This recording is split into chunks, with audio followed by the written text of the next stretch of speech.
السلام عليكم ورحمة الله وبركاته. ازيكم عاملين ايه؟ ان شاء الله تكونوا بخير يا رب. ربنا يسعد ايامكم. جينا لكم النهارده بفيديو بسيط وانا جايه اشارككم معايا. انا جبت سبريتايه، جيت اوريها لكم عشان انا من عشاق القهوه. ما بحبش انا بقى بتاعه القهوه اللي طالعه جديده والكلام ده، لا. بصوا يا جماعه جمالها، بصوا ما شاء الله جميله ازاي. كان نفسي اجيبها الصراحه وربنا كرمني وجبتها. هنعمل مع بعض بقى اكله جميله دلوقتي حالا بامر الله.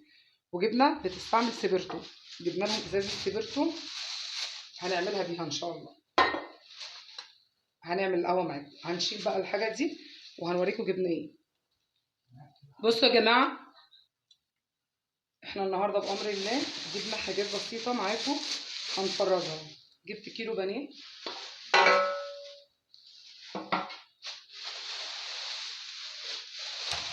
وجبت 2 كيلو لحمه هنقطعها مع بعض. تمام،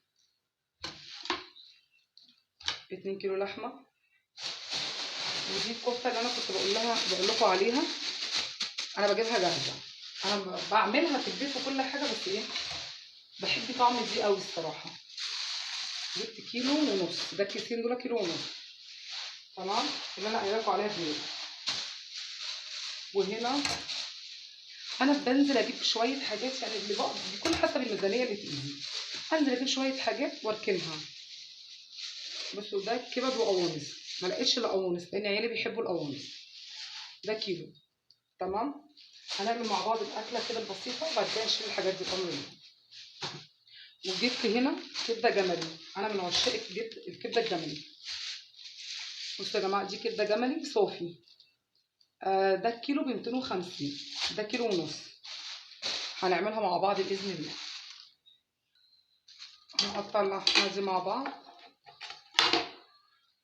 بصوا اللحمه دي يا جماعه ما شاء الله، جايبها ب 140 جنيه. بصوا ما شاء الله. هنقطعها مع بعض. الرخامه نضيفه يا جماعه، مصبناها ومعقماها.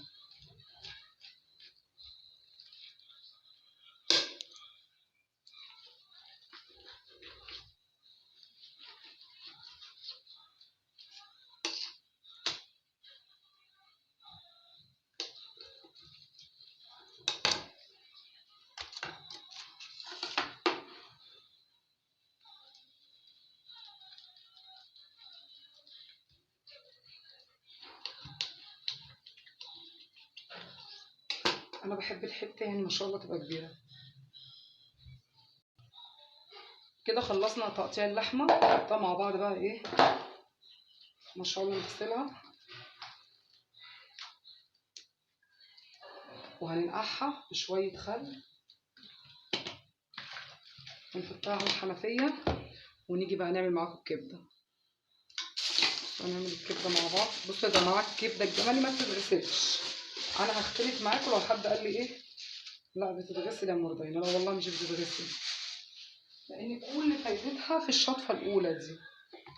احنا هنقطعها مع بعض. بص، اسرع تقطيعه ليكي بالمقص هيديكي نتيجه ان انت تقطعيها كلها ايه، حته كامله.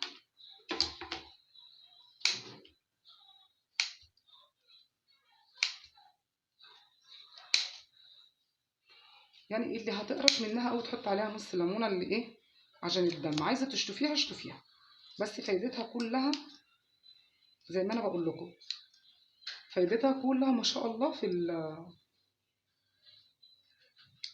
ان انت ما تشطفهاش. وكل واحد براحته يا جماعه، بس انا بكلمكم في المصلحه. وهي بسم الله ما شاء الله الكبده الجملي بتعالج حاجات كتيره قوي، اولها يعني الانيميا. حاولي ان انت تاكليها لعيالك. انا ما شاء الله عيالي بيحبوها. هو الراجل بيبيع الكبده ب 200 الجملي، بس بيحط فيها دهن وقلب وكليه ومش عارفه ايه. انا ما بحبهاش كده، انا بحبها كده على بعض واقطعها زي ما انتم شايفين. بتبقى فيها فايده. بصوا ما شاء الله، يعني هي بسم الله ما شاء الله الكبده الجملي اللي انت تجيبيها في نفس اليوم تعمليها. انا لسه جايباها ولسه مذبوحه، واحنا دلوقتي الساعه 8 بالليل، الساعه 8 بالليل. ما ينفعش ان انا احطها في الفريزر، فقدتي القيمه الغذائيه بتاعتها. بس الطريقه دي انا بسهلها لكم، وفي طريقه تانية برضه. المقص هيوريكي ان انت تعمليها كلها مقاس واحد، ان انت تقطعيها عادي على الرخامه.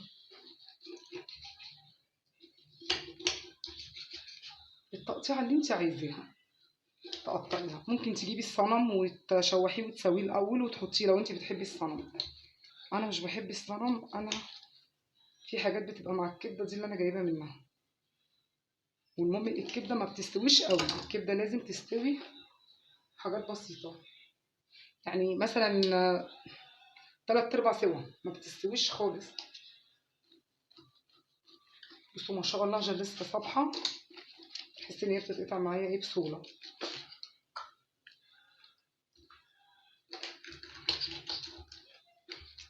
قطعيها مكعبات، قطعيها مربعات، قطعيها التقطيع اللي نفسك انت فيها.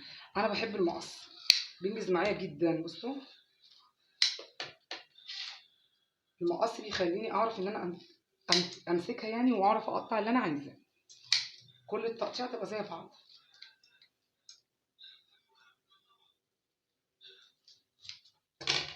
هخلص الكميه كلها واوريها. بصوا يا جماعه، هي دي اللي هتشيلك كل حاجه. بس هي اصلا الكبده ما بتبقاش زفره، بس انا بقولك لو انت قرفانه هتاخدي نص ليمونه وتعصريها بس كده،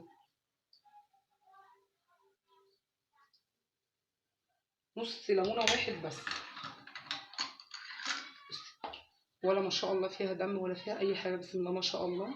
هنعملها مع بعض دلوقتي بامر الله.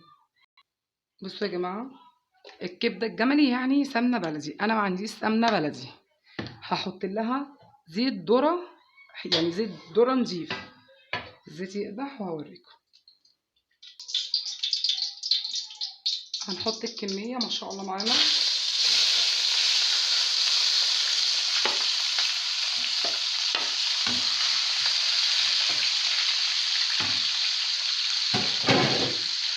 كبده جملي يعني توابل، لا يعني توابل قليله، يعني قرفه ورق لوري وحبهان وفلفل اسود بس. هنقعد نشوحها يا جماعه، ما بيتحطلهاش ميه خالص، هي بتستوي من اقل تشويحه.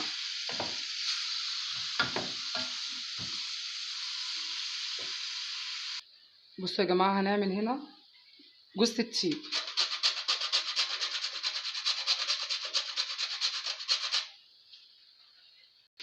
ده كده يا جماعه شكلها النهائي. بصوا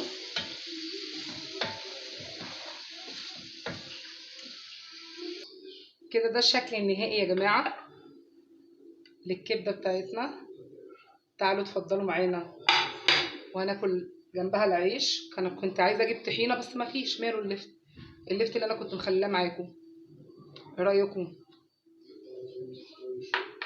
وكده ينتهي الفيديو بتاعنا ونقول لكم السلام عليكم ورحمه الله وبركاته.